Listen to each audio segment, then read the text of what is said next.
Sindh university जे मुलाजमन पारान मुतालबन जी मञता लाइ 55 ॾींहं पिया एहतजाज कयो वियो। मोहम्मद अली घांगरो, अहमद अली कुंभर, डॉक्टर नेक मोहम्मद शेख ऐं ॿियनि एडमिनिस्ट्रेशन ब्लॉक जे अॻियां एहतजाजी मुज़ाहिरो करे धरणो हुयो। उन मौक़े ते अॻवाननि चयो त वीसी पारां 24 मुतालबनि जा नोटिफिकेशन ॾियण वारी ॻाल्हि दुरुस्त न आहे। जेसीं ताईं रजिस्ट्रार खे न हटायो वेंदो मसइला हल न थींदा।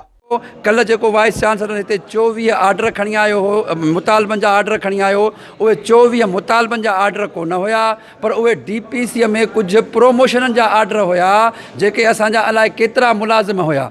पोइ हाणे ही उन्हनि 24 लिफ़ाफ़नि खे 24 मुतालबा करार पे थो ॾिए। करे असांजा काफ़ी मसइला सिंडिकेट में रखियल आहिनि ऐं सिंडिकेट मां मसइलो उहे हल न थिया आहिनि। उन्हनि में रुकावट रजिस्ट्रार आहे, उन जे लाइ तव्हां हिन खे हटायो। सो उन जे करे जे पहिरियां ई इहो रजिस्ट्रार हटणु खपे। हुननि चयो त वीसी पंहिंजी होड ते बीही रजिस्ट्रार अमीर अली अबड़ो खे हटाइण लाइ तयारु न आहे, जेको समूरियुनि यूनिवर्सिटियुनि जी सूरत हाल ख़राब करणु चाहे थो। ऐं कुझु लिफ़ाफ़ा बंदि खणी ऐं उन्हनि चयो त हिन में आर्डर आहिनि ऐं अमीर अबड़े खे मां न हटाईंदुसि ऐं जेके नाला 2-3 हुया उहे कोन था वञनि। ठीकु आहे, जेको टोटली साईं जन कूड़ ॻाल्हायो। असां साईं खे चयोसीं त जेसिताईं अमीर अबड़ो न हटंदो तेसिताईं असांखे ॿिया तव्हांजा बि मुतालबा मंज़ूर न आहिनि। अॻवाननि चितौर ॾिनो त जेसीं ताईं करप्ट रजिस्ट्रार अमीर अली अबड़ो खे न हटायो वेंदो ऐं संदन ॿिया मुतालबा पूरा न कया वेंदा त संदन एहतजाज जारी रहंदो। विज़िट कयो अवामी आवाज़ मीडिया ग्रुप जी वेबसाइट awamiawaz.pk।